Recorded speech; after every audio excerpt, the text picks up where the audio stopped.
En 1990, un grupo de visionarios directores de la Cámara de Comercio e Industria de El Salvador lideraron el proyecto de creación del Centro de Formación Empresarial.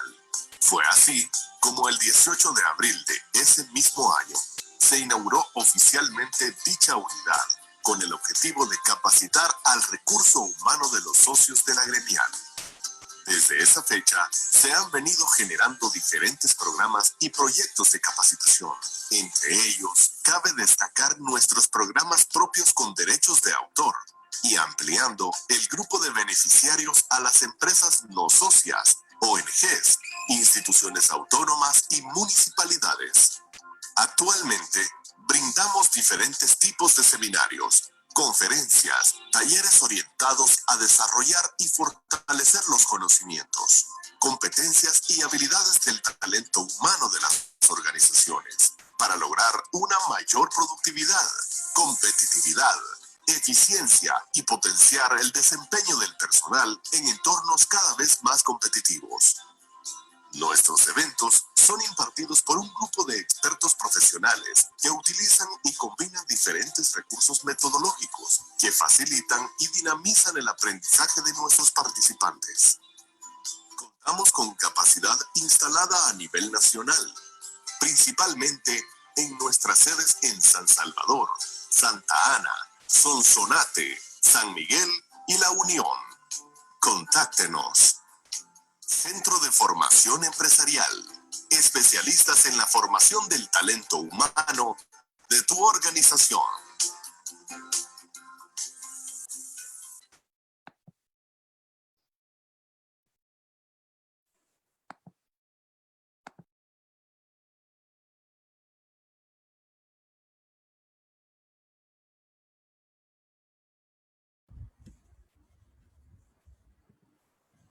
Hola a todos, muy buenos días. Qué gusto poder estar nuevamente con ustedes. Para los que no me conocen, soy Dani Hernández y formo parte del staff de Camarazal. Quiero agradecerles por asistir a este nuevo webinar del Centro de Formación Empresarial de Cámara de Comercio e Industria de El Salvador. Esta mañana tengo el agrado de presentarles a un grupo de invitados muy especiales, nuestros amigos de la firma de abogados Latam Lex, de donde tendremos la oportunidad de escuchar de primera mano la experiencia de esta notable firma de la licenciada Adriana Ramos, Managing Partner de Latam Lex Costa Rica. Adelante, Adriana. Muchas gracias. Muy buenos días a todos los participantes de este webinar. A ver si podemos poner el video. Creo que... Perfecto, muchas gracias. Muy buenos días a todos los participantes de este webinar impartido por Latam Lex Abogados en colaboración con la Cámara de Comercio e Industrias de El Salvador. En nombre de Latam Lex, firma regional centroamericana, queremos agradecerles hoy por conectarse a este espacio interactivo para analizar las medidas de alivio económicas para las empresas en esta crisis sanitaria y económica del COVID-19. Sabemos de primera mano que esta crisis sin precedentes nos ha obligado a analizar en detalle la forma en la que se hacen los negocios y las implicaciones legales que han tenido las medidas tomadas por todos nuestros gobiernos, y en este caso particular el de El Salvador, que deben ser conocidas por todos ustedes y que debemos ajustar nuestras empresas de forma proactiva a estas nuevas medidas en un corto plazo que hace 2 meses ni siquiera nos hubiéramos imaginado que nos teníamos que enfrentar. Por ello es que conscientes de las necesidades que tienen los empresarios centroamericanos en estos momentos, hemos designado un equipo de abogados de la firma para explicarles las consecuencias de estas medidas de alivio y contestar la mayor cantidad de dudas y preguntas que ustedes tengan en el tiempo que nos permita este webinar. El día de hoy nos acompañan de la Oficina de El Salvador 2 de nuestros socios, los licenciados Carlos Mauricio Guzmán y Mauricio Hurtado, y nuestra asociada Sara Payés. Le cedo la palabra a nuestro equipo de El Salvador y muchísimas gracias a todos de antemano por conectarse, y quedamos a las órdenes de ustedes a nivel regional y especialmente nuestra oficina en El Salvador. Y un gran agradecimiento a la Cámara de Comercio e Industria de El Salvador por invitarnos a participar de esta sesión de trabajo y consultas. Gracias. Muchísimas gracias, Adriana. Bueno, tengo como primer ponente al licenciado Carlos Mauricio Guzmán Segovia, quien ha asesorado a clientes nacionales e internacionales en el área de derecho corporativo, fusiones y adquisiciones, así como también hidrocarburo, competencia y arbitraje. Fue autorizado por la Corte Suprema de Justicia como árbitro del Centro de Mediación y Arbitraje de la Cámara de Comercio e Industria de El Salvador desde el 2003. Hace más de 8 años es el presidente del Centro de Estudios Jurídicos. También contaremos con la participación, como lo comentaba Adriana, con el licenciado Mauricio Hurtado, quien hace más de 10 años es el director del Departamento de Litigios, habiendo representado a diferentes clientes nacionales e internacionales, tanto en procesos judiciales como en arbitrajes. También es profesor desde hace más de 10 años de Derecho Mercantil de las universidades Dr. José Matías Delgado y de la Universidad Francisco Gavidia. Él también fue autorizado por la Corte Suprema de Justicia como árbitro por el Centro de Mediación y Arbitraje de la Cámara de Comercio e Industria de El Salvador desde hace 17 años. A la licenciada Sara Payés, es experta en el área de litigios y protección del consumidor, proporcionando asesoría legal a clientes locales y extranjeros. Fue autorizada como notaria por la Corte Suprema de Justicia de El Salvador en el abril del 2014 y así también es miembro del Centro de Estudios Jurídicos desde el año 2012. Ahora ellos nos hablarán del tema COVID-19, medidas de alivio económico para las empresas, en donde conoceremos las nuevas medidas de alivio económico en materia tributaria y financiera recién aprobadas por la Asamblea Legislativa del país y la iniciativa en materia laboral que aún está siendo estudiada en dicho órgano de Estado. Ponencias y luego tendremos un espacio de 20 minutos para aclarar todas las dudas que surjan. Para las personas que nos acompañan por Zoom, los invitamos a que hagan sus consultas a través de la casilla que dice preguntas y respuestas que encuentran abajo de su pantalla, y para nuestros amigos que nos acompañan a través del streaming de Facebook Live, hacerlo a través de un comentario abajo del video. Bienvenido, licenciado Guzmán. Adelante. Muchísimas gracias, muchas gracias por la oportunidad y la introducción. La verdad que estamos muy contentos de poder participar en este webinar con todos los empresarios de la Cámara de Comercio.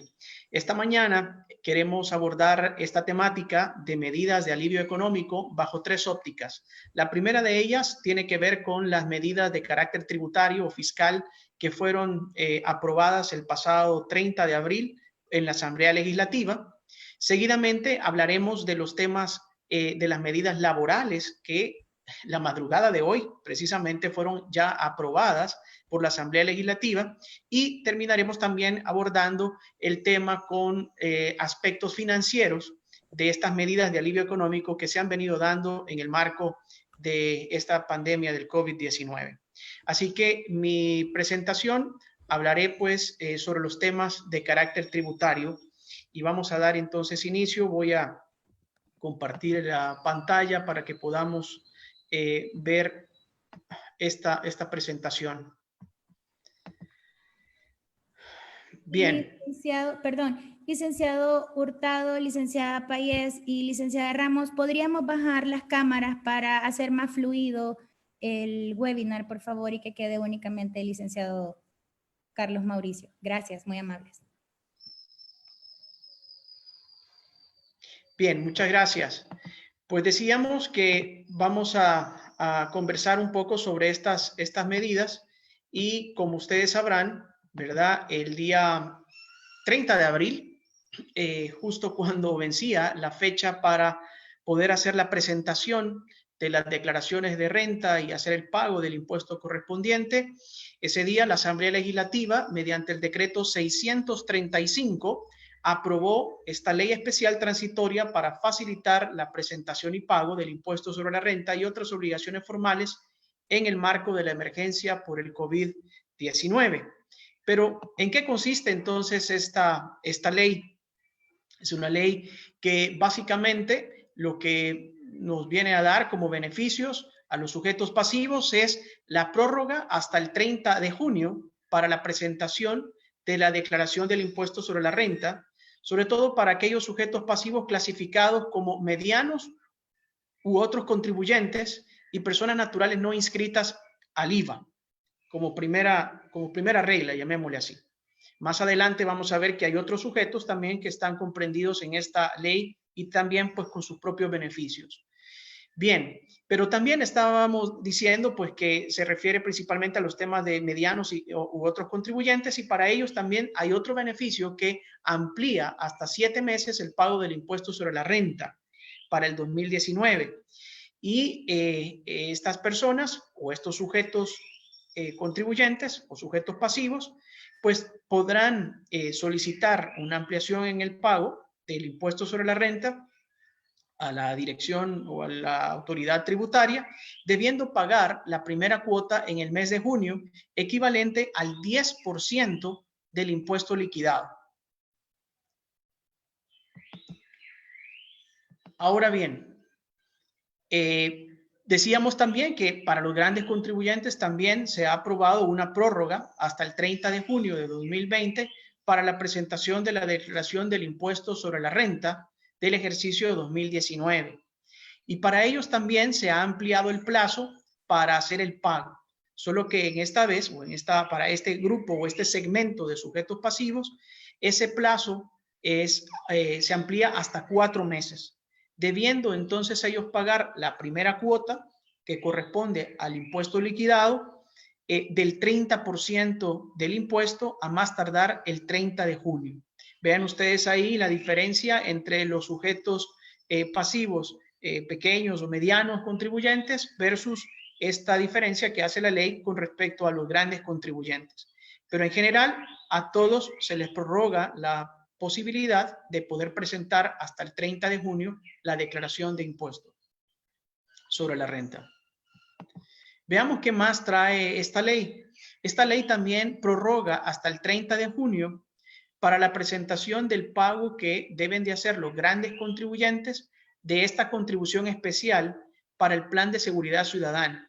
Como sabemos, en la misma fecha que se presenta la declaración del impuesto sobre la renta, los grandes contribuyentes deben de también hacer la presentación de el pago de esta contribución especial para el plan de seguridad, pues también se ha prorrogado hasta el 30 de junio su presentación y pago.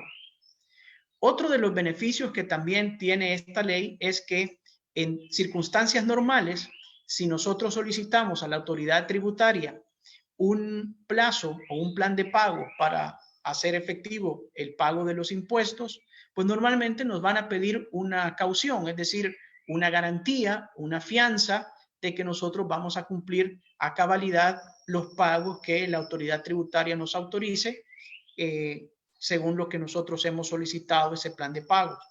En esta ley, que es de carácter transitorio, ¿verdad? Nos indica pues de que se exonera la presentación de cualquier tipo de garantías cuando nosotros estemos ahora solicitando esta ampliación en el pago de del impuesto.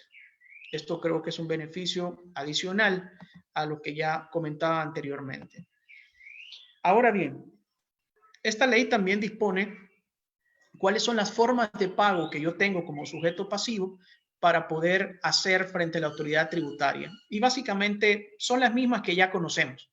Hacer el pago en efectivo, también lo podemos hacer a través de una transferencia bancaria, también a través de un cheque certificado a nombre de la Dirección General de Tesorería o a través de tarjetas de crédito que son aceptadas por la Dirección General de Tesorería y bancos. Estas 4 formas son las que autoriza la ley para poder hacer el pago de los impuestos. También esta ley básicamente también abarca otras obligaciones tributarias, que esto también era algo que traía mucha preocupación para buena parte de los sujetos pasivos, porque ya está muy próximo, como sabemos, el vencimiento del plazo para poder hacer el nombramiento de auditores fiscales. Pues entonces esta ley también habilita o amplía el plazo para que los sujetos pasivos, aquellos que tienen que nombrar de conformidad con el artículo 131 del Código Tributario, un auditor fiscal, pues entonces se amplía el plazo hasta el 31 de julio para poder hacerlo. También hay otras obligaciones de carácter formal que la ley permite una ampliación en el plazo, y esto es para los medianos u otros contribuyentes. Se ha ampliado el plazo hasta el 30 de junio para la presentación del balance general, el estado de resultados, las conciliaciones o justificaciones en rubros consignados en la declaración. También, entonces digo, esto se ha ampliado el plazo para su presentación. Otras obligaciones formales de carácter tributario que también la ley permite ampliar el plazo es el hecho que se pueda hacer también las asambleas de juntas generales o juntas generales de accionistas de las sociedades, que hoy por hoy es donde se hacen los nombramientos de los auditores fiscales, se permita hacer bajo esta circunstancia de emergencia en la que estamos por videoconferencias. Esto es una novedad que se señala que aunque está en esta ley, digamos, especial tributaria y no está ya en el Código de Comercio, pero sí tiene aplicación perfectamente para las juntas generales, de tal manera que ahora una sociedad o bien una ONG, por ejemplo, una asociación, una fundación, perfectamente podría celebrar una junta general o asamblea general a través de una videoconferencia, siguiendo los mecanismos que señala el Código de Comercio para tal respecto. Eso es, usted debe de grabar esa videoconferencia, tener pues una plataforma que le permita grabar la videoconferencia para dejar evidencia pues de que en efecto ha ocurrido esa asamblea general o junta general, según se trate. Luego pues deberá asentarla en el libro de actas correspondiente y emitir pues obviamente el punto de acta a que se refiere. Esto para las sociedades no es ninguna novedad, porque ya para las juntas directivas el Código de Comercio ya permitía esta situación. Veamos también que esta ley también, dentro de otras obligaciones tributarias, exonera del pago del anticipo a cuenta para los meses de abril, mayo y junio. Esto es importante también mencionarlo porque muchos empresarios pues estaban preocupados porque obviamente con esta crisis sanitaria se ve afectado principalmente el flujo de caja. Y al permitir entonces esta ley no hacer el pago del anticipo a cuenta durante los meses de abril, mayo y junio, pues de alguna manera tiene un alivio económico para los empresarios. No obstante esto, es importante mencionar, es importante recalcar que siempre subsiste la obligación de presentar dentro del plazo correspondiente esta declaración de anticipo a cuenta. También subsiste la obligación para presentar en tiempo las declaraciones y entero de retenciones. Las retenciones mensuales que se hacen, pues esas subsiste la obligación, eso no ha cambiado, eso no ha variado, por lo tanto usted debe de cumplir con esta obligación. También la ley señala que se amplía el plazo de hasta 2 meses a partir de la fecha de vencimiento del plazo ordinario para el cumplimiento de otras obligaciones formales que no están expresamente aquí, de las que hemos conversado en este decreto. Por ejemplo, la presentación de informes que deben de hacerse normalmente, pues entonces esas son parte de obligaciones formales tributarias y que ahora la ley permite ampliar o prorrogar el plazo para su presentación de hasta 2 meses. Finalmente, también quisiera mencionar pues que han quedado también comprendidos dentro de este decreto aquellos sujetos sujetos pasivos, digo, que están mencionados en el decreto 598. Como recordarán, una de las primeras medidas que se tomaron fue este decreto 598, que tiene que ver con temas de carácter tributario también, al igual que este decreto. Pero aquel decreto estaba enfocado o específico para 4, digamos, rubros, para pequeños contribuyentes y para los sectores turismo, telecomunicaciones y energía, básicamente. Entonces, este decreto permite que aquellos sujetos que están comprendidos en el decreto 598 también puedan abocarse a estos beneficios que señala este nuevo decreto. Hasta aquí, digamos, me quedaría por razón de tiempo con la presentación en razón de estas medidas de carácter tributario que son parte de las medidas en general de alivio económico, y cedería entonces la pantalla para que pueda continuar con la presentación, esta vez de carácter laboral, mi colega Sara Payés. O mi colega, perdón, Mauricio Hurtado, que será quien va a exponer el tema de las medidas de carácter financiero. Dejo con ustedes entonces al licenciado Mauricio Hurtado.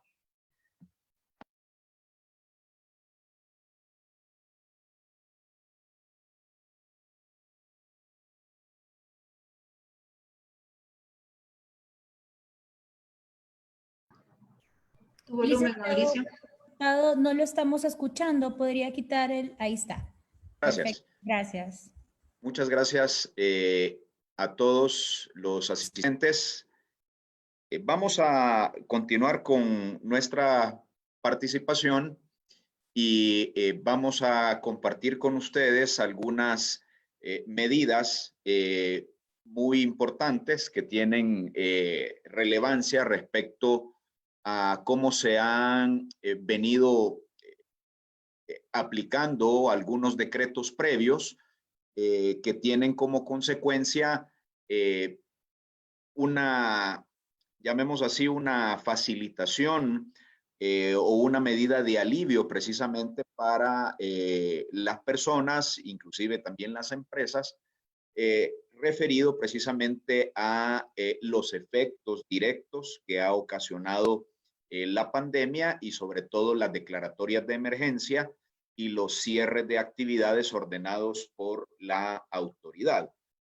En primer lugar, Licenciado, es importante poner la presentación en modo presentación, por favor. Listo. Gracias. Es importante mencionar, de acuerdo con el decreto 593 del órgano legislativo, en su artículo 9 se estableció que a partir de la vigencia del decreto, los términos y plazos procesales en procedimientos administrativos y en procesos judiciales, cualquiera que sea la materia y la instancia en que se encuentren, quedarán suspendidos. Esto cobra particular relevancia porque llámese un procedimiento ante la Dirección General de Impuestos Internos, un procedimiento de licitación pública, para ponerles un ejemplo, o cualquier otro tipo de procedimiento administrativo, salvo las excepciones que la misma ley establece, iban a quedar suspendidos mientras el decreto tuviese vigencia. Debemos destacar que el decreto 593, sus efectos han sido prorrogados hasta el día 16 de mayo, ¿verdad? Y estas suspensiones duran precisamente en tanto el decreto pues no pierda su vigencia. Algo importante también de mencionar es que no van a incurrir en incumplimientos de obligaciones contractuales, ni tampoco penalidades civiles y mercantiles, todas aquellas personas que se vean imposibilitadas de poder cumplir sus obligaciones y que estén afectadas directamente por las medidas de cumplimiento que el decreto mismo establece. En razón de lo anterior, es importante y creemos que ha sido un efecto cascada, ¿verdad? Por la misma aplicación de los decretos de cierre de operaciones, comercios que están situados en centros comerciales, los decretos iniciales, el decreto 12, el decreto 14 del órgano ejecutivo, posteriormente el 19 y ahora el decreto 21, que han mantenido precisamente la restricción de actividades industriales y comerciales, salvo algunas excepciones que los mismos decretos establecen. Lo anterior trae consigo precisamente que ante la falta de actividad, ante la falta de recursos, las personas, las empresas no puedan cumplir con sus obligaciones contractuales comerciales, obligaciones civiles e inclusive obligaciones con la banca. Lo que establece este decreto es que por razón de verse afectado directamente, usted no puede incurrir en un incumplimiento contractual ni tampoco puede ser sujeto a una penalidad civil o mercantil. No le pueden a usted cobrar intereses por mora, no le pueden dar por terminado un contrato precisamente por el hecho de que usted haya incumplido y ese incumplimiento tenga como causa la afectación directa de la pandemia y de los decretos de la autoridad. Es importante también destacar en este aspecto que en cuanto al sistema financiero, el artículo 9 del decreto 593 le indicó al Banco Central de Reserva que dictara la normativa correspondiente. Y es así como el Banco Central de Reserva creó la norma técnica temporal para enfrentar incumplimientos y obligaciones contractuales del 19 de marzo de 2020. Dentro de estas medidas, la instrucción de Banco Central a cada uno de los bancos del sistema era precisamente crear sus políticas internas de carácter extraordinario que aseguraran que las personas afectadas por la situación generada por el COVID-19 no iba a hacer incurrir en incumplimientos de las obligaciones crediticias contractuales a los clientes de la banca y del sector financiero en general. Y de la misma forma, las normas técnicas tendrían como propósito velar por los controles internos suficientes para garantizar el cumplimiento y el debido seguimiento de la cartera bajo esas condiciones. Esto es importante y entendemos que al día de hoy la mayoría de las instituciones financieras crearon sus propias políticas internas en aplicación de la norma técnica temporal y se han aplicado precisamente los congelamientos de cuotas de créditos y el congelamiento de intereses por mora, ¿verdad? Para los efectos de asegurar un alivio precisamente mientras estos efectos se mantienen. Entendemos que algunas de las entidades vinculadas al sistema financiero han diferido el pago de las cuotas de créditos para los próximos 2 meses o 3 meses y básicamente en sus plataformas han alojado información, declaraciones juradas que usted puede completar con el propósito de establecer el rubro de su negocio, también cuál es la afectación directa que ha sufrido, si en efecto su cierre ha sido temporal, si se encuentra imposibilitado de poder facturar o si ha tenido una reducción drástica de sus ingresos. Entonces, todos estos elementos es importante que los tengamos en consideración por la razón que en la medida que usted pueda apoyarse en su información financiera, en sus estados de flujo de efectivo, en los mismos decretos de la autoridad que restringen cabalmente sus actividades comerciales o industriales, usted puede perfectamente gestionar también, esperemos con la conclusión de la emergencia y con el levantamiento de la cuarentena, inclusive poder gestionar reestructura de los créditos porque asiste precisamente un evento que no puede ser controlado y un evento que no puede ser superado por la colectividad. Estos eventos son prácticamente 2, la pandemia propiamente tal y los decretos de la autoridad que contienen precisamente esa definición del carácter insuperable de la misma pandemia.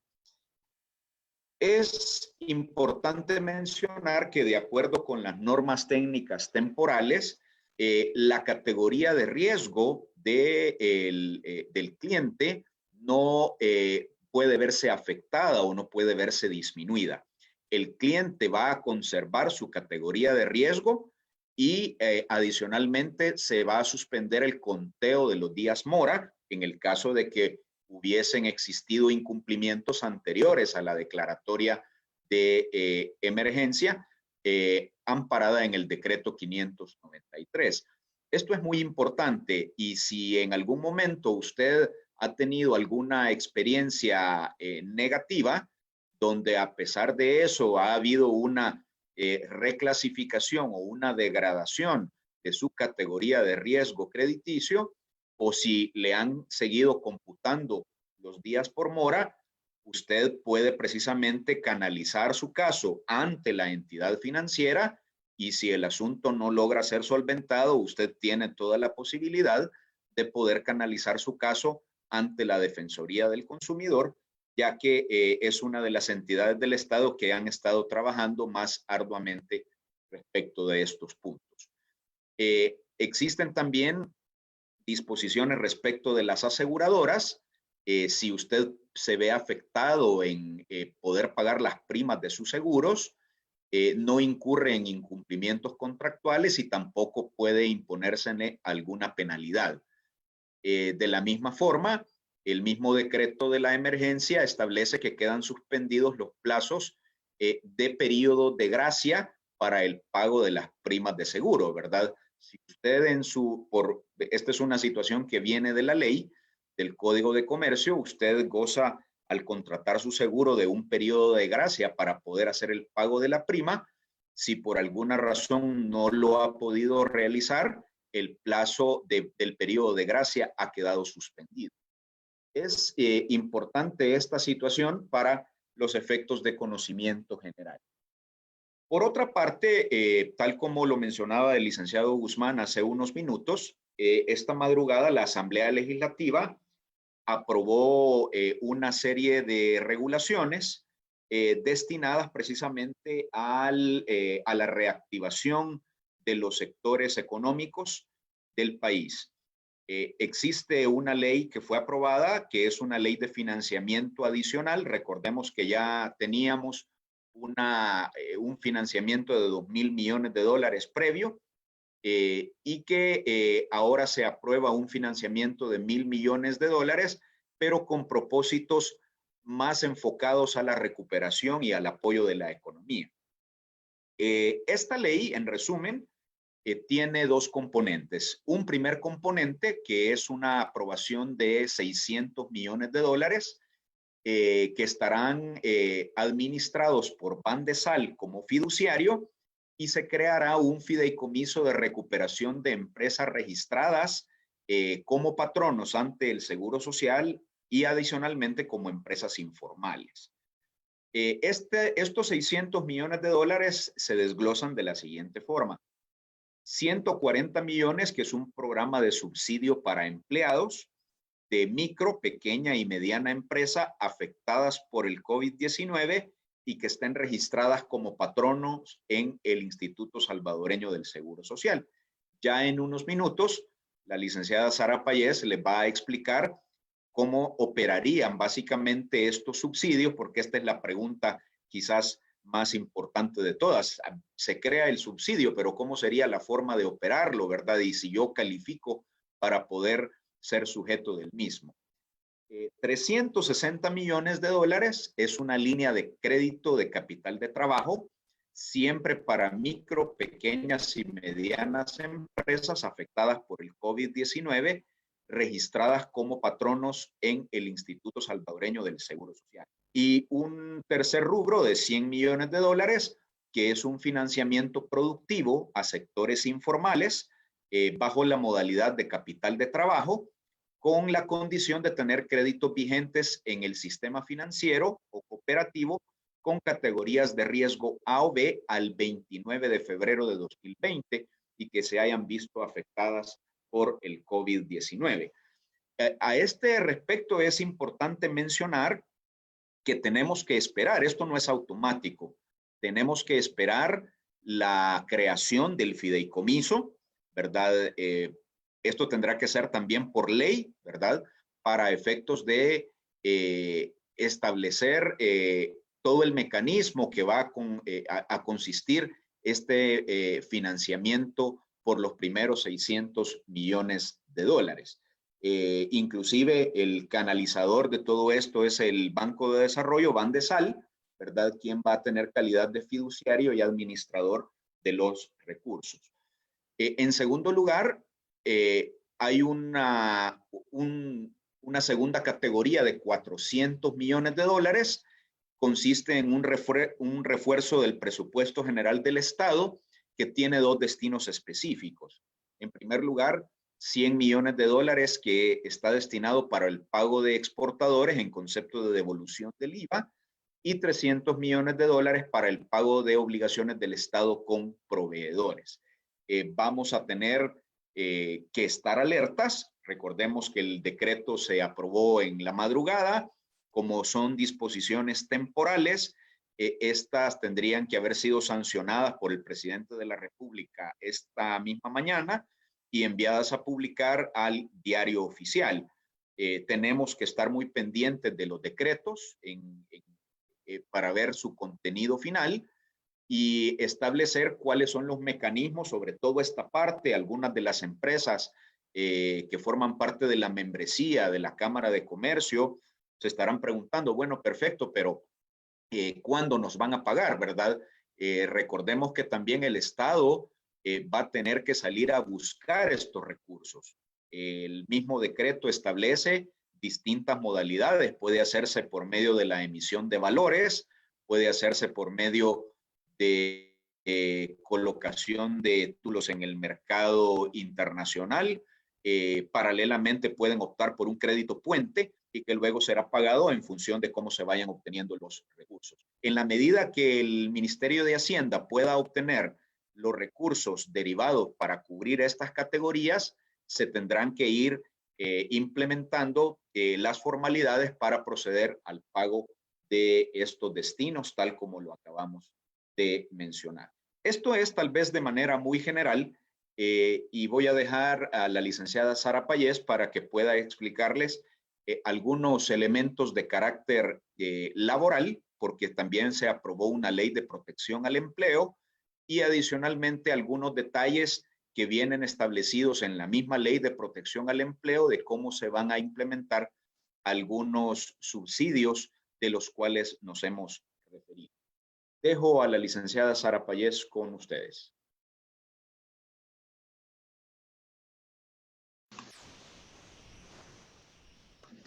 Buenos días, gracias por la oportunidad que se nos otorga. Vamos ahora a compartir las medidas de alivio económico de carácter laboral. Como lo mencionaba el licenciado Hurtado, en esta madrugada fueron aprobadas una serie de leyes que van encaminadas a dar un alivio a las micro, pequeñas y medianas empresas.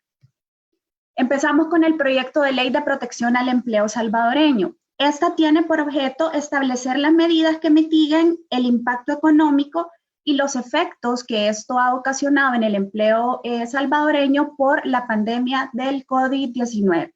También es importante conocer los alcances que tienen estas medidas. Primero, se han desarrollado medidas excepcionales y de carácter temporal. Es importante establecer que estas medidas son para el plazo de 2 meses únicamente, no son medidas permanentes, y el fin que tienen es salvaguardar la estabilidad laboral de todos los trabajadores del sector privado, sin hacer distinción de los sectores ni de los rubros económicos a los que pertenezcan. ¿Quiénes son los sujetos que se van a ver obligados a partir de esta ley de protección del empleo? En primer lugar, se habla de los empresarios del sector formal. Estos identificados como los patronos que se encuentran registrados en el Instituto del Seguro Social, y otro protagonista importante de esta ley es el Banco de Desarrollo de El Salvador, pues va a tener a su cargo administrar todos los fondos públicos que sean asignados para desarrollar estos programas. De igual forma, los sujetos obligados son los empresarios del sector informal en cuanto tengan el beneficio del programa de financiamiento productivo. ¿Cuáles son las medidas concretas que contempla esta ley de protección al empleo? En primer lugar están las salvaguardas laborales. Esta aplica únicamente para aquellas empresas que están por medio de los decretos el 19 y el 21 han continuado autorizadas para seguir operando durante el estado de emergencia. Como se han visto autorizadas para continuar operando, estas tienen la obligación de cumplir con sus obligaciones laborales hacia sus trabajadores de conformidad con el Código de Trabajo y con las estipulaciones que se hayan contemplado en sus contratos de trabajo correspondientes. Sara, Otra de perdón, las medidas... ¿nos puede compartir la pantalla? Perdón. Perdón. Ahorita.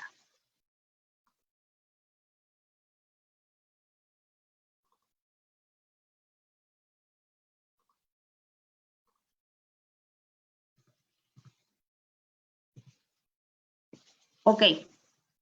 Estábamos viendo hablando de las vacaciones, y lo que establece respecto a las vacaciones es que durante la vigencia del estado de emergencia, los patronos y los trabajadores, por mutuo acuerdo, el cual ellos recomiendan que se deje una constancia por escrito, por cualquier medio que pueda servir de prueba. Entendemos que ahorita muchos por la cuarentena no nos podemos desplazar a nuestros lugares de trabajo, pero podemos dejar acreditada esta comunicación de mutuo acuerdo por medio de un correo electrónico institucional, donde ambas partes, tanto empleados como patronos, podemos establecer el goce de las vacaciones individuales de forma anticipada. En un inicio, esta medida no estaba siendo avalada por el Ministerio de Trabajo. Sin embargo, a raíz del avance de la pandemia, se están flexibilizando un poco las medidas que el Código de Trabajo las permite para que los patronos y empleadores de común acuerdo puedan, en este caso concreto, establecer el goce de las vacaciones. Lo pueden establecer en un periodo fraccionado, como indica el Código de Trabajo, ya sea en un periodo de 7 días, en un periodo de 10 días o los 15 días de ley. Esto sin que medie la notificación que establece el Código de Trabajo de los 30 días en que se tienen que poner la notificación del goce de las vacaciones. El patrono deberá pagar las vacaciones tal y como está contemplado en el Código de Trabajo. Es importante ver que para las personas que están sufriendo la pandemia, es decir, que han sido afectadas por la enfermedad, no les aplica el tema de las vacaciones, sino que su tema será como una incapacidad que verá el Seguro Social. ¿Cuál es el programa directo para las MIPYMES? Específicamente el programa de subsidio para empleados. Este cumple una serie de requisitos y en primer lugar es importante que todos los patronos estén registrados en el Instituto del Seguro Social. Es importante que las empresas que quieran acceder a este beneficio cuenten con menos de 100 empleados reportados en la última planilla presentada en el ISS entre los meses de 2019 al 2020. También es importante que los ingresos que estas empresas que quieren accesar por el subsidio tengan como ingresos anuales por ventas brutas para el 2019 una cantidad igual o menor a $7 millones. Los patronos que están registrados en el ISS, que iniciaron las operaciones a partir del año 2019 y a la fecha no han presentado la declaración por el plazo que se les extendió, se tomará en cuenta como base los ingresos reflejados en los estados financieros auditados al día 31 de diciembre del 2019. De igual forma, se contempla que los patronos registrados en el ISS que iniciaron sus operaciones a partir del año 2020, la base que se tomará para el monto es la de su última declaración del pago a cuenta. ¿Cuáles son las consideraciones del programa de subsidio para empleados? En primer lugar, el subsidio será equivalente al 50% de la nómina mensual de los patronos. Como lo mencionaba al inicio, estas normas son de carácter temporal y el periodo máximo para poder establecer o para poder gozar de este subsidio va a ser de 2 meses únicamente. La asignación mensual que va a otorgar Bandesal por empresa va a ser de $22,500. Es decir, que como son 2 meses, el monto máximo que se le va a otorgar a la empresa para poder hacer uso de este subsidio no va a superar los $45,000. El beneficio máximo que se le va a conceder a cada trabajador es la cantidad de $500. Es decir, que si son 2 meses, recibirá aproximadamente $250 en cada uno de estos meses que estén comprendidos dentro del plazo vigente del subsidio. Este subsidio será entregado por Bandesal de forma mensual a los patronos con la obligación de que estos lo entreguen a los trabajadores. en un plazo máximo de 3 días desde que lo hayan recibido. Es importante que los empleadores documenten la entrega de estos fondos porque el Ministerio de Trabajo va a tener el carácter de fiscalizador y cualquier autoridad competente podrá solicitar para la verificación de entrega de los fondos que en efecto estos fondos hayan llegado a los trabajadores. También es muy importante tener en cuenta que este pago de subsidio no estará sujeto a ninguna retención de impuestos ni a ninguna clase de descuentos del ISS. Otro de los programas para el sector formal es el otorgamiento de crédito. Las empresas que tengan mayor cantidad de 100 empleados pueden optar a este programa de créditos. ¿Cuáles son los requisitos? También tienen que estar registrados en el ISS como empleadores. La tasa máxima de interés que se les va a entregar es del 3% anual con un plazo máximo de 10 años y se va a otorgar un periodo de gracia de 12 meses. Al igual que en el subsidio, quien va a administrar estos créditos será Bandesal. Para determinar el monto máximo que se le otorgará, se va a tomar en cuenta el monto de la planilla reportada en el ISS de cualquiera de los meses comprendidos de diciembre de 2019 a febrero de 2020. El impuesto de la renta, sobre la renta de los ejercicios fiscales de los años 2018 y 2019 y también Bandesal para otorgar este crédito verificará que los patronos registrados en el ISS que iniciaron operaciones a partir del 2019 y que aún no presentan la declaración de renta correspondiente, van a tomar como base los ingresos reflejados en los estados financieros auditados al 31 de diciembre del 2019. Si los patronos registrados en el ISS iniciaron las operaciones a partir del año 2020, se considerará el monto de su última declaración de pago a cuenta. Como vimos al inicio, el primero va encaminado a un subsidio para aquellos empresarios que cuenten con una planilla igual o menor a 100 empleados y que estén dentro del sector formal. Este segundo es un otorgamiento de crédito para el sector formal que ya supere la cantidad de los 100 empleados. Y el último, la última de las medidas de protección es el programa de financiamiento productivo que va encaminado directamente al sector informal. ¿Cuáles son los requisitos que se necesitan? Primero, ser parte o un empresario del sector informal. Es importante tener al menos un crédito vigente otorgado por bancos o cooperativas nacionales. También es importante tener una categoría de riesgo crediticio calificado como A o B al 29 de febrero del 2020. Importante también que demuestren que están siendo afectados por la pandemia fundamentalmente en el capital de trabajo, que esto les ha afectado directamente a su capital de trabajo, por lo cual están accesando a este beneficio.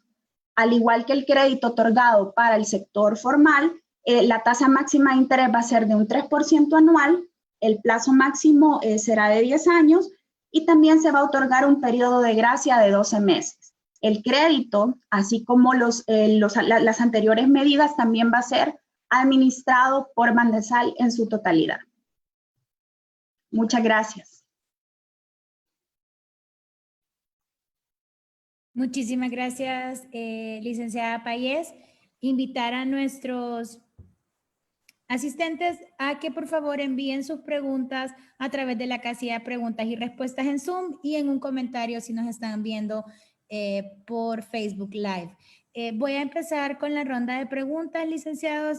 Si gustan, activamos cámaras para que podamos dar respuesta según el tipo de pregunta que vamos teniendo.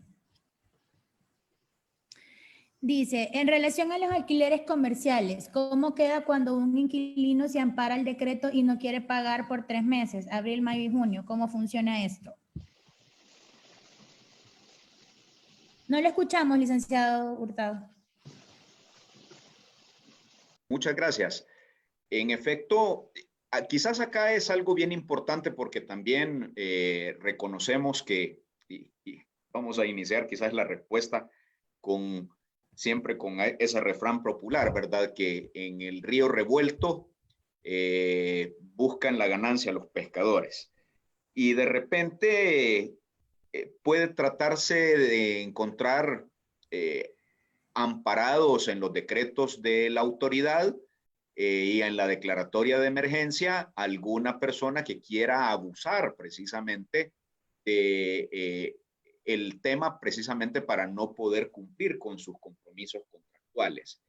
Es importante mencionar, de acuerdo con el espíritu de los decretos y en base a cómo han quedado redactados, una palabra que es clave, que es la afectación. En tal sentido, un inquilino de un local comercial, de la forma como puede exonerarse precisamente para poder llevar a cabo la suspensión del pago de sus cuotas de arrendamiento, es mediante la demostración efectiva, ¿verdad?, de que se ha visto afectado precisamente por las medidas decretadas por la autoridad. Si la persona en algún momento indica de que no puede pagar, tiene que tener una justificación. Y en esta parte específica, creo de que el arrendante tiene todo el derecho para poder exigirle información complementaria. Pongo los ejemplos de un establecimiento comercial que se encuentra situado dentro de un centro comercial. Tenemos uno de los decretos ejecutivos que ordena el cierre de los centros comerciales y los únicos que pueden operar son bancos, farmacias, establecimientos de alimentos únicamente para llevar. Pero si de repente esta es una tienda de ropa, para ponerles un ejemplo, y esta entidad desde el día 1 que se decreta el cierre no ha facturado absolutamente nada, puede perfectamente demostrar que ha sido afectado precisamente en la disminución de los ingresos para poder honrar la obligación.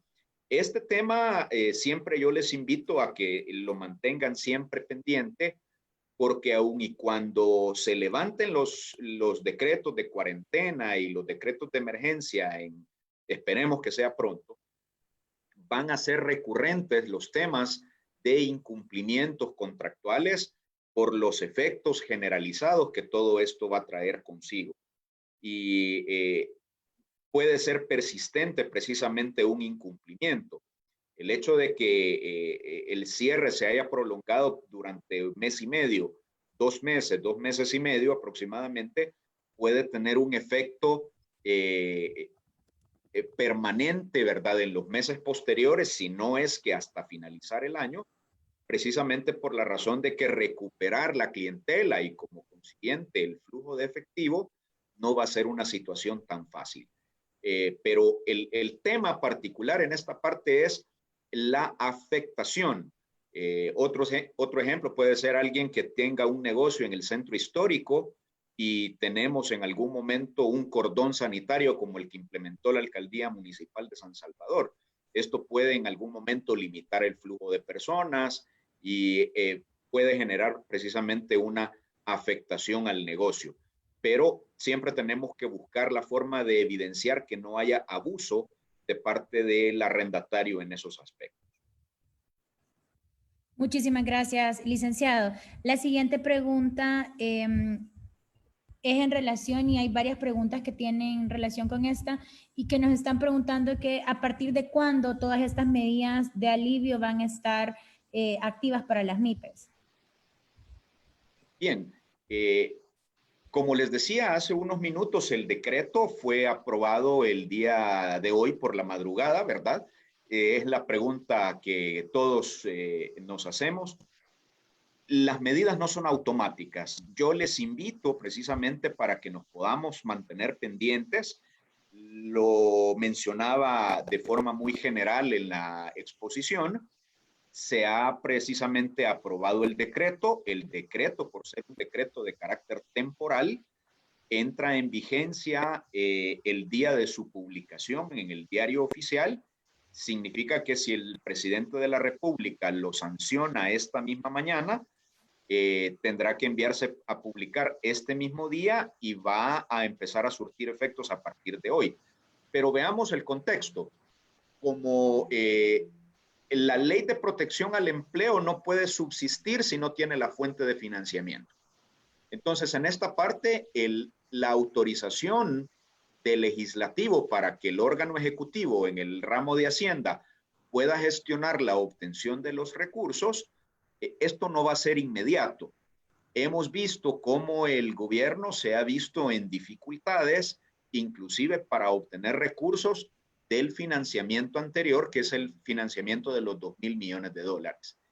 Veremos, lógicamente, si en esta parte del financiamiento adicional, la gestión de obtención de los recursos se puede diversificar. El ministerio tiene que tomar en cuenta la tasa a la cual va a colocar estos recursos y una serie de situaciones que ya son propias de las entidades que van a ser los inversores y los que van a adquirir precisamente los títulos en esta parte.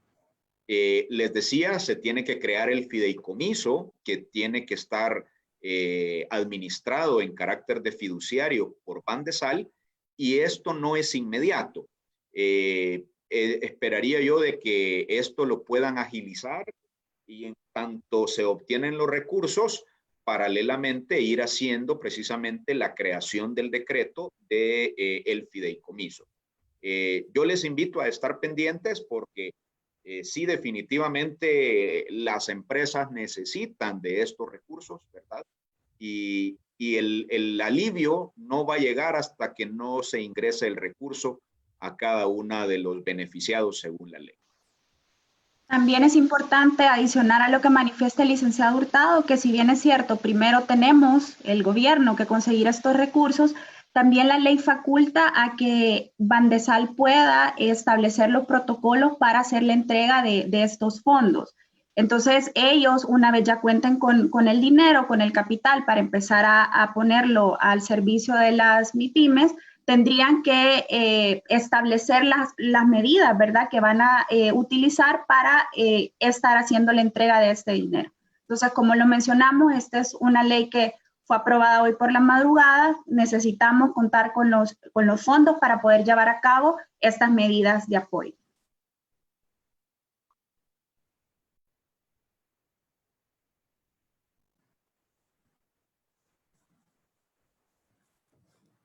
Muchísimas gracias, licenciados.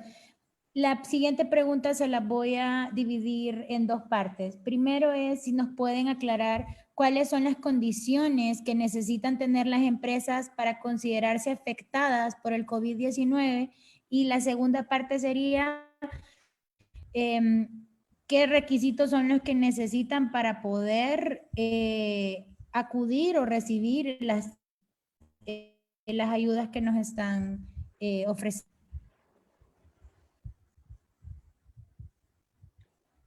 Bien, quizás en cuanto a la primera pregunta, ¿cómo se considera una empresa que se ha visto afectada precisamente por el evento del que estamos hablando? En primer lugar, siempre en las últimas semanas hemos escuchado hablar de algunos conceptos y que le han ido sonando precisamente a algunos empresarios, sobre todo a los micro, pequeños y medianos, y son los conceptos relacionados con el caso fortuito y la fuerza mayor. Y en estos casos es importante mencionar que ambas situaciones son eventos que no se pueden superar, ¿verdad? Si usted habla propiamente tal de la pandemia como enfermedad, eso es un caso fortuito. Usted no puede en algún momento superar la magnitud del evento propiamente tal. Pero si quiere hablar de fuerza mayor, usted puede referirse perfectamente a los decretos de la autoridad, los decretos ejecutivos y el decreto de emergencia nacional. Adicionalmente, se aprueba en esta madrugada la ley de regulación del aislamiento, de la cuarentena obligatoria, y eso es tal vez como traer a nivel de ley aprobada por la Asamblea Legislativa todo lo que recogían los decretos ejecutivos anteriores. para evitar vulneraciones a derechos fundamentales de la Constitución. En ese aspecto, entonces, en la medida que una empresa pueda acreditar que está cerrada por un decreto de autoridad, que ha tenido una disminución drástica de sus ingresos, que sigue operando, pero no con el mismo flujo de clientes y el flujo de los ingresos ha disminuido considerablemente, esto puede permitirle demostrar efectiva y realmente la afectación. Yo le invito que busque sus respaldos contables, preparar sus estados de flujo de efectivo, preparar su información de soporte, porque y de igual manera, para acreditar que yo me he visto afectado, eso también me puede permitir en algún momento, con esta información, poder renegociar las condiciones de mis contratos o poder renegociar también las condiciones de mis créditos actuales con la banca. Han variado las condiciones en las cuales yo contraté originalmente y mi realidad financiera es ahora mucho más compleja que la del año pasado. Entonces, estos respaldos yo los circunscribo básicamente en dos. Los decretos de la autoridad, que de repente, pongamos el ejemplo de las compañías de boquitas, dice el mismo decreto ejecutivo, el 19 y el 21, pueden operar las compañías de alimentos, excepto las que fabrican y comercializan boquitas. Entonces, ¿qué pasó ahí? El mismo decreto le obliga a cerrar. Entonces, ese es un evento que yo no lo puedo superar y deviene precisamente del acto de la autoridad. Y en cuanto al aspecto financiero, buscar los respaldos.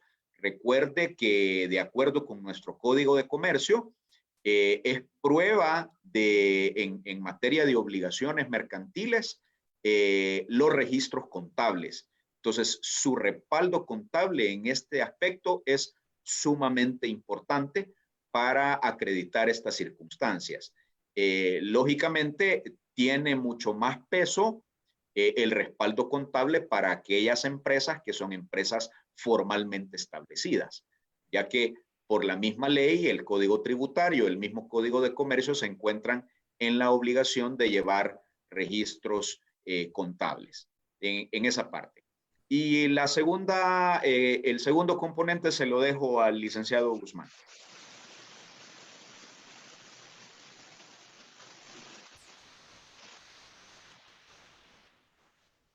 En relación a la segunda... Licenciado Guzmán, no podemos escucharlo.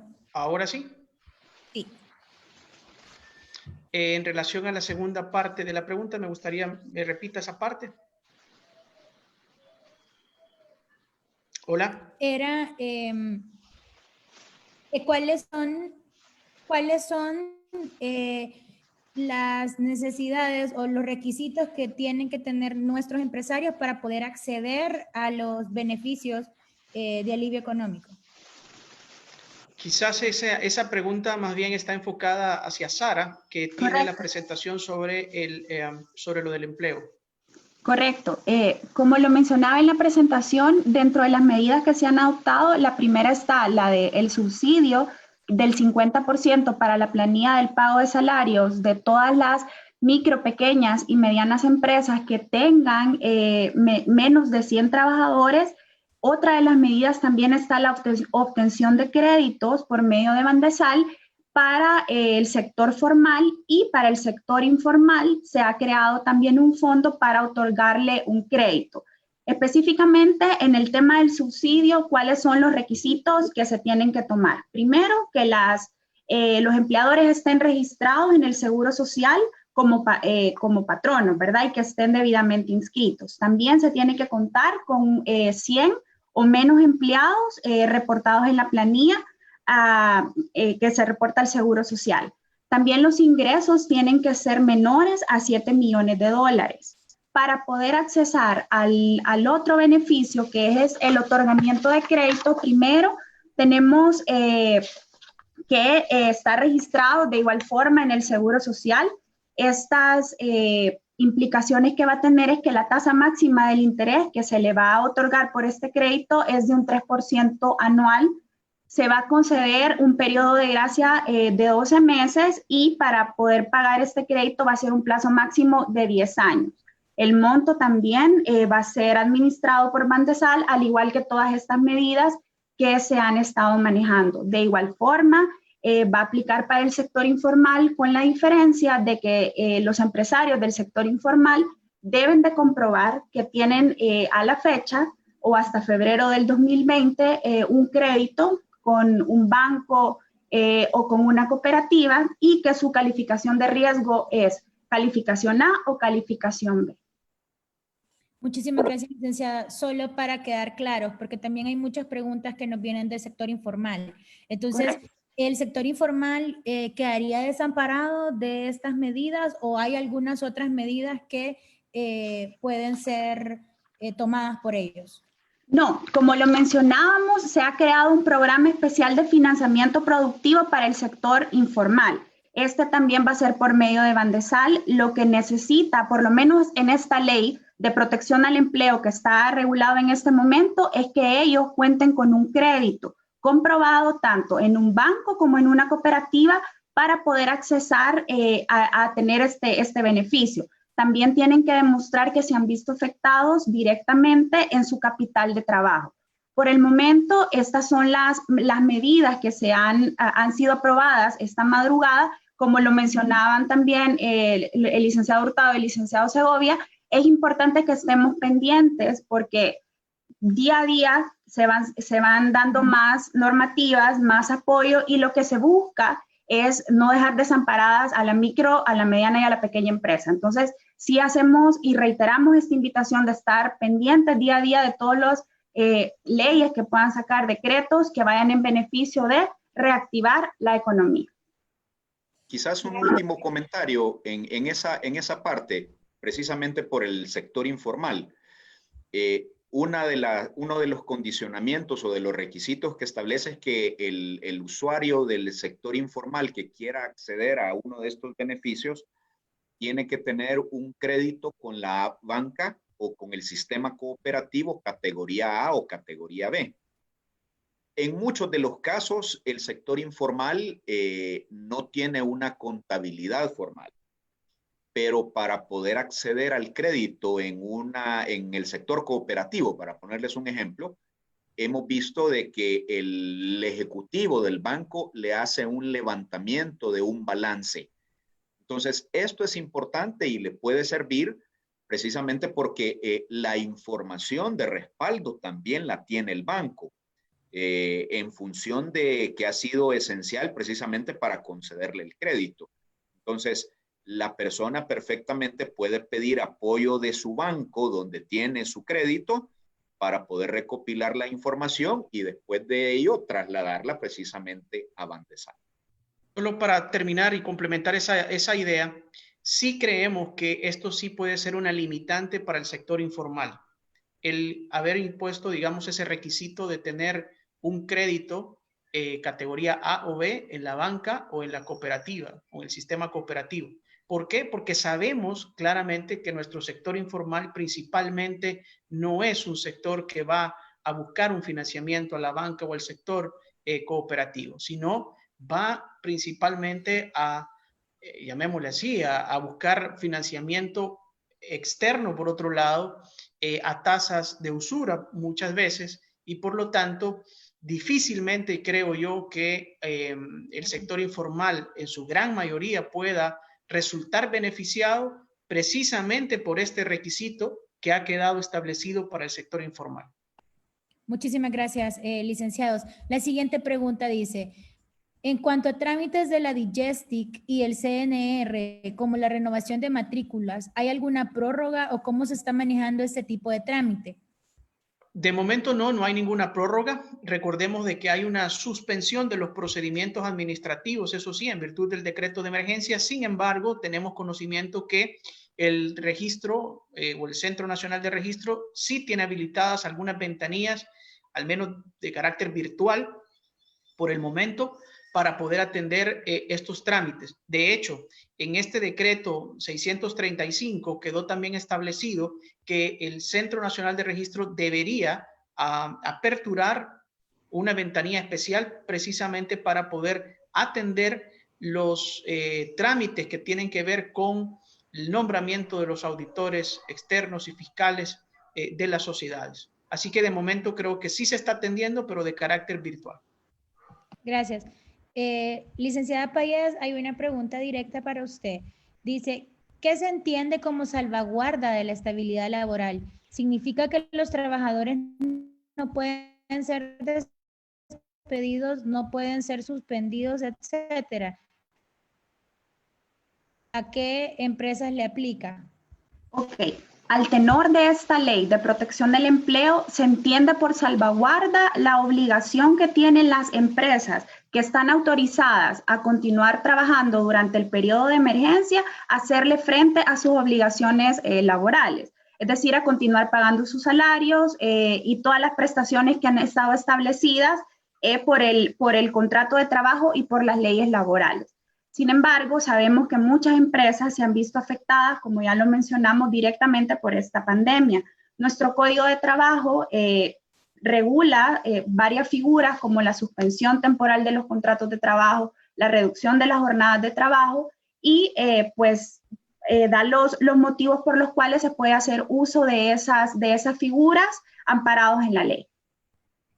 Muchísimas gracias. También nos están preguntando sobre el tema de vacaciones. Dice, con respecto al goce de vacaciones, ¿a partir de qué fecha podemos darlas? ¿Será que nos puede repetir, licenciada, por favor? Correcto.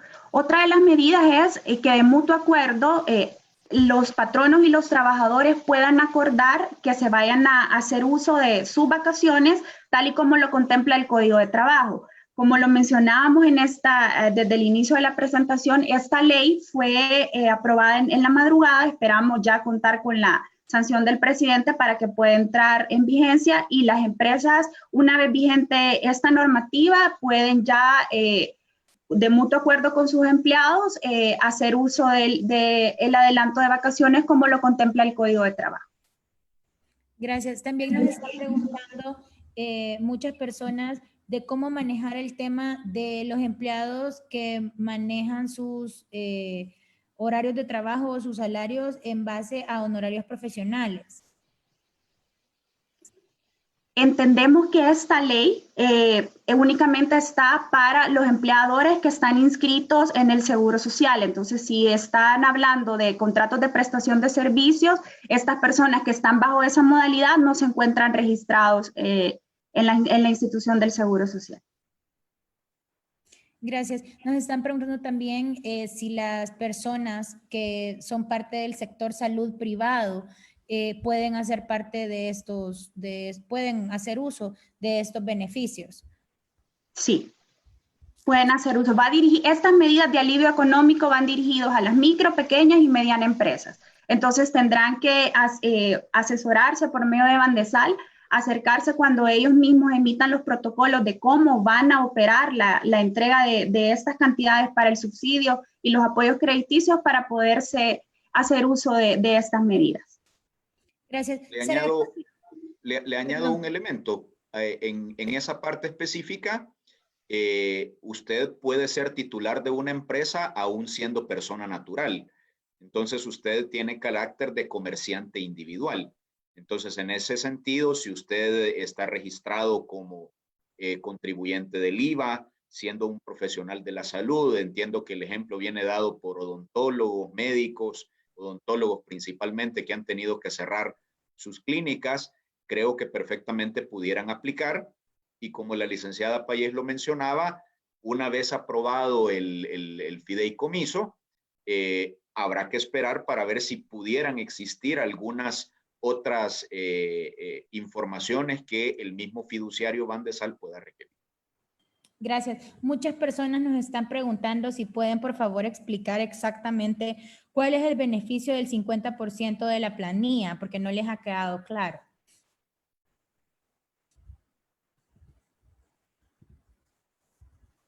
Con gusto.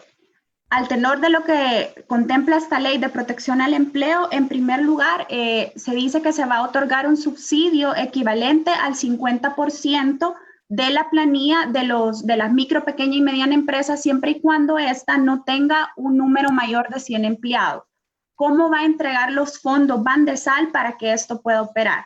Se ha establecido que el plazo de vigencia de este subsidio será únicamente por 2 meses. La entrega de este subsidio va a ser mensual de $22,500 por cada una de las empresas, para en un total sumar $45,000. Una vez agotados esos fondos y vencido el plazo de los 2 meses para el que ha sido creada esta medida, pues ya no se va a poder hacer uso de este subsidio. También se ha establecido por medio de esta ley que el monto máximo que va a recibir cada uno de los trabajadores es de la cantidad de $500, es decir, $250 en cada uno de los meses comprendidos dentro de la vigencia del subsidio. Por el momento, como lo hemos mencionado, Bandesal tendrá que crear las políticas correspondientes para poder hacer de forma ordenada y consensuada también la entrega de estas cantidades. Por el momento, en la ley únicamente se han contemplado como los requisitos y las consideraciones esenciales y los montos máximos para los cuales va a tener la cobertura este subsidio en la planilla. Gracias. Sumado a esto, licenciada, solo para aclarar, los trámites tendrán que hacerse directamente con el IS, tendrán que hacerse directamente con Bandesal, o por estar inscritos en el IS, digamos que ya tienen una preaprobación, digámoslo así. ¿Cómo sería este proceso? De hecho, la ley contempla que Bandesal podrá requerir toda la información que necesite de parte del Seguro Social para comprobar que la información proporcionada por las empresas sea real. Entonces, primero, cada empresario tendría que acudir a Bandesal, presentar y comprobar que reúne todos los requisitos que se ha establecido por medio de esta ley y los que probablemente se vayan desarrollando, ¿verdad?, en el transcurso de que esto ya vaya tomando un poco más de forma y también ya se cuenten con los fondos, y también el Seguro Social está en la obligación de proporcionar toda la documentación que Bandesal requiera para poder documentar y acreditar fehacientemente que la información que las empresas están brindando para poder accesar a estos beneficios sea real. Gracias. Seguido con el tema, porque es lo que más les ha llamado la atención, ¿verdad?, de toda la ponencia. Hay muchas preguntas sobre el tema de este beneficio. Dicen, con el subsidio del 50% a los empleados, ¿la empresa está obligada a pagar únicamente el complemento del 50% para completar la planilla mensual, o cómo es el funcionamiento? En teoría sí, entendemos que si se está dando el subsidio de un 50%, significa que el otro 50% recae a cargo del patrono. Entonces, y también es importante no olvidar que esto solo tiene una vigencia de 2 meses. No es una medida de carácter definitivo que siempre va a operar así, sino que es temporal por 2 meses una vez se hayan agotado los recursos que han sido disponibles para cada una de las empresas. Ya tendremos que ver qué otras medidas se pueden aplicar. Pero el otro 50% restante quedaría a cargo del patrón. De igual forma, licenciada, como hablábamos de los contratos por servicios profesionales, hay una persona que nos está preguntando, si tengo personas por servicios profesionales y personas contratadas a planilla directamente, el seguro me va a cubrir solo las de planilla, por lo cual él se tendría que hacer cargo del 100% de las personas por servicios profesionales. Correcto. El subsidio únicamente va aplicado para las personas que están registradas, como lo mencionamos. Uno de los requisitos es el reporte de planilla que estas empresas hagan, ¿verdad?, al Seguro Social, y como esas personas aparecen listadas como empleados, él podrá obtener el beneficio únicamente para las personas que sean reportadas en su planilla.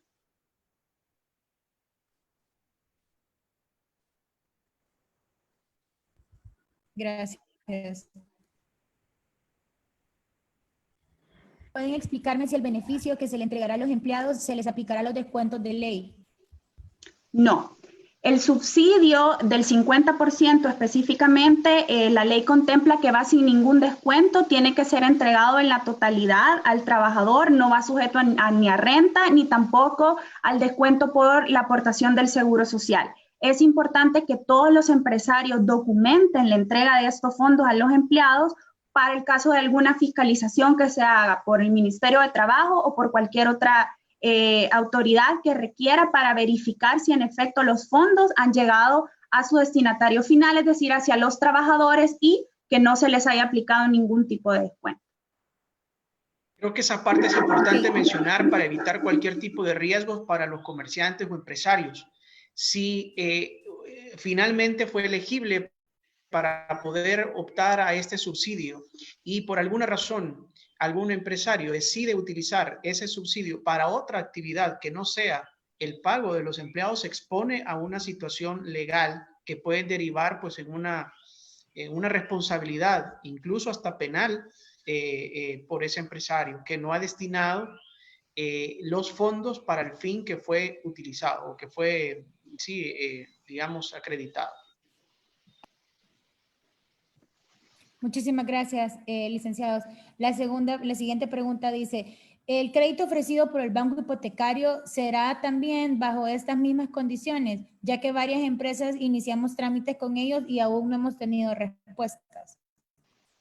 No, es importante tener claro que el administrador de los fondos amparados con la Ley de Protección al Trabajo salvadoreño es Bandesal. Ya los trámites que se iniciaron desde el inicio de esta pandemia, que lo mencionó el ministro de Trabajo, que iba a haber una ayuda, ¿verdad?, por medio del banco hipotecario para ayudar al pago de planillas, esos son otros trámites totalmente diferentes a esto que se ha planteado por medio de esta ley, porque ya son dos entidades diferentes quienes están haciendo la administración de los fondos.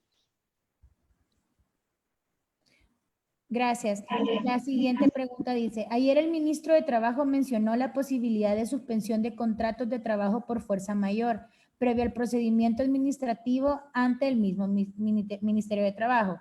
¿Cuál sería el procedimiento a seguir en caso de la suspensión de dichos contratos por dicha causal? A ver, aquí es importante quizás tenerlo en cuenta. Vamos a separar la parte de la suspensión en dos aspectos.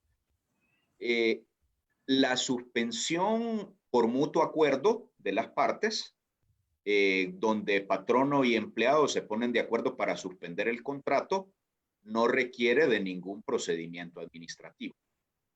Y adicionalmente, la suspensión de los contratos por caso fortuito o fuerza mayor, según lo establece el artículo 36, numeral primero del Código de Trabajo, tampoco requiere un procedimiento administrativo. ¿Por qué le menciono esto? Porque el mismo código establece que tanto la suspensión alegando caso fortuito o fuerza mayor o la suspensión por mutuo acuerdo operan de forma automática. Hemos escuchado pues algunas declaraciones del titular, particularmente nosotros tenemos una opinión, pues la ley es muy clara en ese sentido. Creería de que quizás el titular lo que está buscando es que no se vaya a abusar de la figura de las suspensiones, máxime por el tema de caso fortuito o fuerza mayor. Lo que él quisiera, debo entender que quizás ese es el propósito, es que pueda quedar establecido, al menos para ellos, ¿verdad?, de cuál es la causal de fuerza mayor que yo estoy alegando. Pero no se requiere de ningún procedimiento de carácter administrativo previo. El Código de Comercio no lo prevé en ese sentido, ¿verdad? Si ellos consideran de que en algún momento las suspensiones no se han llevado a cabo de acuerdo con el criterio del ministerio, ellos tendrían que practicar una inspección. Y en la inspección, pues le tienen que dar la oportunidad al patrono de poder expresarle precisamente cuáles han sido los motivos para suspender por caso fortuito o fuerza mayor. Por eso yo le decía hace unos minutos que acá lo principal es tener en cuenta los decretos de la autoridad. Si a mí, ejemplo, yo soy una compañía, soy un restaurante y estaba situado en un centro comercial, o una tienda de ropa situada en un centro comercial, yo no puedo operar aunque quisiera. Entonces, yo tengo manera de cómo comprobarlo, pero no en un procedimiento administrativo. O sea, eso opera como el código mismo lo dice, de forma automática. Ahora bien, si usted utiliza, y esto es importante que los empresarios lo tengan en cuenta, otra causal de suspensión que no sea caso fortuito o fuerza mayor o mutuo consentimiento, debe de tener mucho cuidado porque hay algunas causales de suspensión que necesitan un aval de un juez. Están establecidas en el artículo 37. Y si esa causal que usted está invocando no opera de forma automática y usted la utiliza de esa forma, entonces ahí sí puede ser objeto de una sanción. Muchísimas gracias, licenciado. Perdón, solo para ampliar un poco lo que dice el licenciado Hurtado, también tener en cuenta que para imponer una sanción se debe de seguir un procedimiento administrativo que la misma ley de función y organización del sector trabajo lo establece, ley que está vigente ahorita y que también el Código de Trabajo lo contempla. No es que de una forma automática se le va a imponer ninguna sanción, se tiene que pasar un proceso, un trámite, para que la empresa, así como lo mencionó el licenciado Hurtado, pueda acreditar los motivos por los que se llevó a cabo esa suspensión. Una vez pasado toda la aportación de pruebas dentro del proceso administrativo, ya será la autoridad quien, con el mérito de las pruebas que se ofrecen, determina o no imponer la sanción, pero no es una sanción de forma automática, sino que como se contempla en el Código de Trabajo. Gracias, licenciada. Hay una pregunta sobre el área de las empresas de seguridad. Dice, yo soy una empresa formalmente establecida, pago AFP, pago seguros, pero yo no tengo acceso a créditos por el tipo de empresa que soy, porque me consideran de alto riesgo, entonces no le dan préstamos. Entonces, la consulta de ella es, ¿voy a quedar fuera de esta ayuda al hecho de no cumplir con ese requisito de un préstamo o voy a poder siempre aplicar a este beneficio? Entendemos que el requisito de contar con un crédito o no únicamente va aplicado al sector informal. Ella, como es el sector formal y está debidamente registrada, ella puede optar por estos beneficios. Tiene que hacer la solicitud directamente a Bandesal, comprobar que reúne los requisitos y ya serán ellos quienes la califiquen para poderla otorgar el beneficio al que sea más acorde a su necesidad. Ok, gracias. De igual forma, hay muchas preguntas sobre el sector informal que nos están diciendo y qué pasa con toda esta gente de los vendedores del mercado que no tienen un acceso a un crédito, qué pasa con estos vendedores ambulantes que tampoco tienen acceso a crédito, sino que a lo sumo con usureros, cómo se les va a ayudar a estas personas que son las más afectadas en el día a día. En efecto, como lo mencionaba el licenciado Segovia, una de las limitantes que se les ha puesto a las personas del sector informal es que ellos tengan que comprobar que tienen un crédito. Al tenor de esta ley, por este momento, sí tendrían que reunir este requisito. No sabemos si a medida vaya progresando esta situación y se vea la necesidad del sector informal, ¿verdad? Que es evidente, el gobierno vaya creando más programas de apoyo encaminados directamente hacia ellos. En este momento y por esta ley, lo único que se les ha podido otorgar, ¿verdad?, ha sido esta medida siempre y cuando ellos comprueben que tengan un crédito. Pero como lo hemos mantenido desde el inicio, hay que estar pendientes de todas las medidas que se vayan adoptando día con día. Sabemos que esta es una situación que nos ha venido a cambiar a todos. La economía se está viendo bien afectada y también la idea es que poco a poco vayamos inyectando un poco a la economía y ya se tendrán que implementar las medidas económicas necesarias para ayuda de cada uno de los sectores que están siendo afectados en estos momentos. Sí, en principio, complementando la respuesta, en principio quedaría prácticamente el sector informal, como decíamos, fuera porque no estarían cumpliendo este requisito que se está colocando aquí en la ley. Sin embargo, habrá que estar pendiente porque de repente también puede suceder de que esto surja después una modificación, una reforma a esta ley y luego pues se permita entonces con otros requisitos probablemente menos rigurosos como el acceso que necesita obviamente el sector informal a este tipo de créditos. Gracias.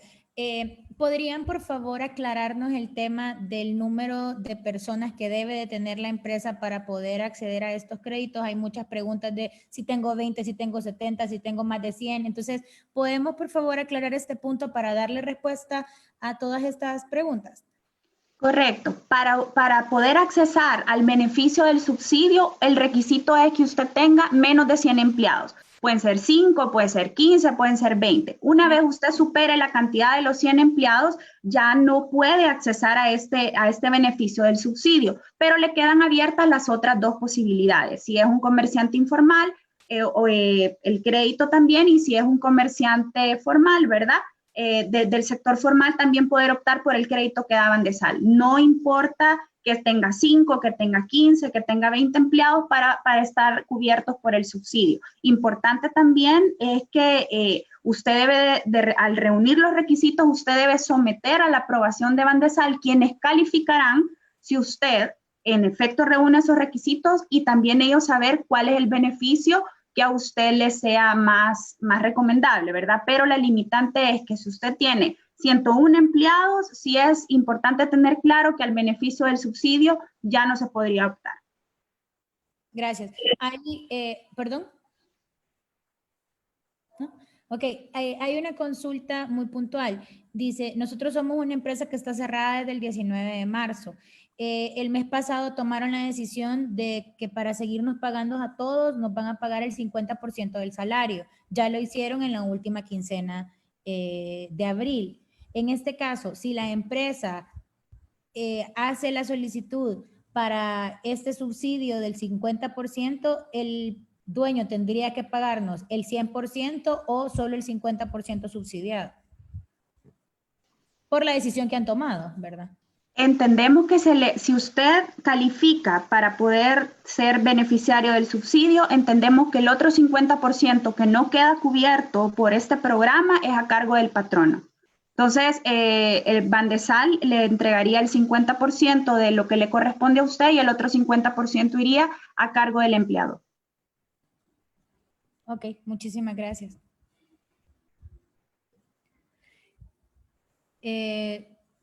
Permítanme que tengo varias preguntas casi de lo mismo, entonces quiero encontrar una pregunta que nos dé mayores inputs. Como usted bien lo dijo, ¿verdad? Este es un tema que del interés de todos, es algo reciente. También esto fue aprobado en la madrugada.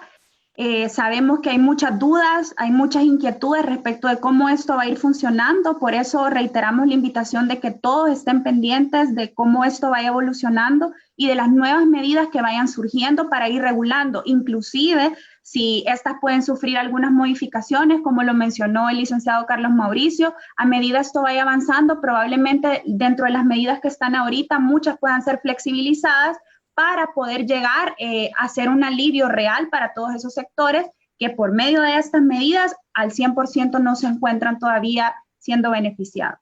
Quizás aquí nada más agregar un poco también, nosotros en nuestra página web, en nuestras redes sociales, estamos brindando actualizaciones cada vez que se están brindando pues nuevas reformas en relación a las leyes o medidas que se van aprobando. Así que la invitación es para que también puedan estar pendientes de nuestra página web, latamlex.com, o nuestras redes sociales, que también ahí pues nosotros publicamos estas actualizaciones. Pero sigamos entonces con las preguntas.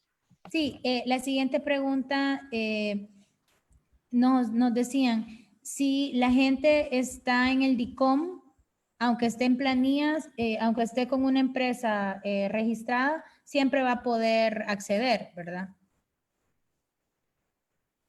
No tiene ninguna limitante. De hecho, así como lo establece la ley a este momento, solo si se trata de empresas del sector formal, solamente dice verse afectado por la pandemia. Okay. O por las medidas decretadas, ¿verdad? El hecho de que haya tenido una calificación de crédito anterior a la pandemia, ese creería que puede ser un aspecto que ya se venía arrastrando, ¿verdad? Y en cierto modo tal vez pudiera decir se podía ir manejando en el tiempo. pero el criterio a demostrar en esta parte específica es la afectación como consecuencia de la emergencia nacional, propiamente tal. Los decretos de la autoridad, tal como le menciono,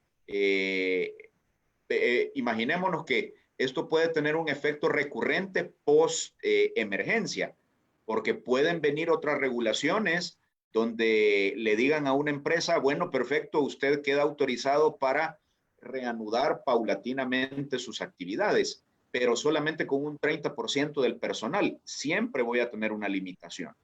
Y en esa parte, los mismos actos de la autoridad son limitativos de la actividad industrial o comercial, independientemente de que haya estado en una calificadora de riesgo crediticio previamente.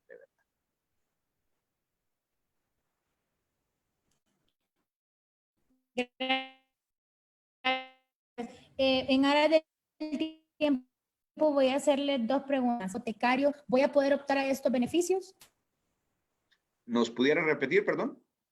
Si mi empresa ya tiene un préstamo para pagar planillas con el banco hipotecario, ¿puedo optar a estos beneficios o me veré como una segunda opción? La ley no ha regulado que si usted tiene anterior un crédito para ese mismo fin, usted se ve imposibilitado a optar para adquirir el beneficio del subsidio. Entonces, los invitamos a que presenten la documentación correspondiente en Bandesal cuando ellos así lo indiquen y ellos verán si califican, ¿verdad? Para que puedan hacer uso de esta medida. Por lo que aquí está establecido, no existe una condicionante que si a usted ya se le dio un crédito, no pueda obtener otro. Ok, gracias.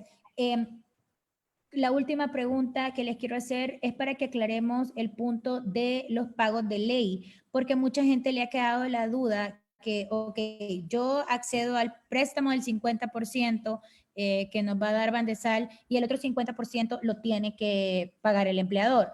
Entonces, del 50% dado por Bandesal no se pueden hacer descuentos de ley, pero del 50% que paga el empleador, ¿deben de hacerse los descuentos de ley completos o solo por el 50%?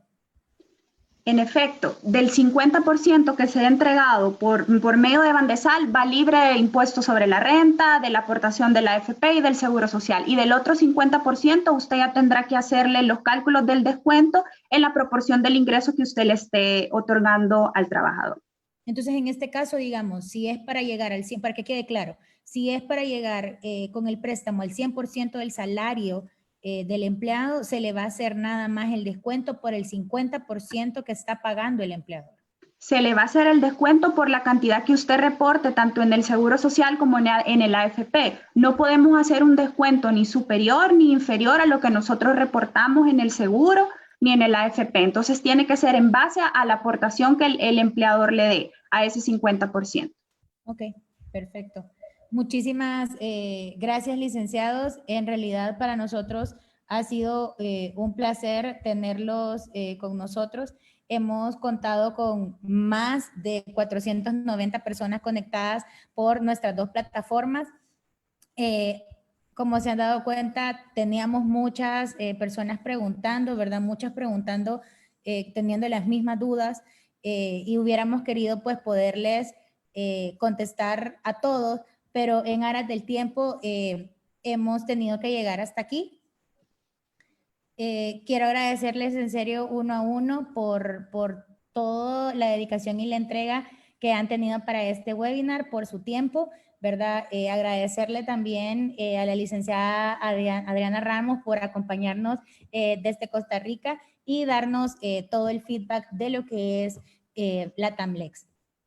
De igual forma, quiero invitarlos al webinar de mañana, que es siempre a las 11 de la mañana por El Salvador, para que nuestros asistentes puedan acompañarnos. Agradecerles a todos nuestros espectadores por haber consumido este contenido que el Centro de Formación Empresarial de Cámara de Comercio e Industria de El Salvador está haciendo para ustedes de la mano de estos grandes ponentes que nos acompañan el día de ahora.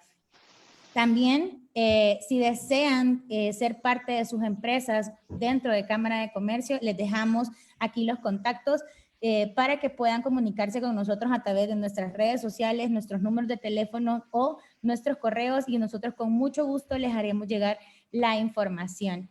Licenciados, no sé si tienen algo más que decir. Sí, quizás quisiera ceder la palabra en este momento de nuevo a nuestra Managing Partner para que pues, pueda cerrar con el agradecimiento a la Cámara de Comercio. Muchas gracias a todas las personas que estuvieron conectadas en nuestro webinar, a los socios que nos ayudaron con la ponencia y al centro por permitirnos participar de esto. Creo que es de gran ayuda para todas las personas que se han conectado poder evacuar esas dudas que tienen y tratar de enfrentar esta situación, tanto la crisis sanitaria como económica, que nos ha dispuesto una realidad del COVID-19, la cual jamás nos hubiéramos imaginado al iniciar este año. Los invito a que nos sigan en redes sociales. Ya Carlos Mauricio dio la información, tanto en LinkedIn como en Facebook y en Twitter, porque estamos constantemente mandando anuncios de las nuevas medidas tomadas en toda la región centroamericana, y también que nuestros socios a lo largo de toda la región participan de distintos webinars en El Salvador y en el resto de los países, con el fin de tratarles de llevar a ustedes la información más actualizada y llevarlos de la mano en este proceso complejo. Así que muchas gracias a todos los participantes y al centro por habernos invitado, y a las órdenes cuando nos necesiten, y a todo el equipo de la Tamlex Abogados. De hecho, complementando a Adriana, este próximo viernes tendremos un webinar regional relacionado con algo también que es de mucha actualidad, que tiene que ver con el teletrabajo. Así que también pues los invitamos a que nos puedan acompañar este próximo viernes para poder conversar sobre este importante tema. Muchas gracias. Muchísimas gracias a ustedes, que tengan una feliz tarde y nos vemos pronto. Muchas gracias, un gusto. Hasta luego. Hasta luego, gracias.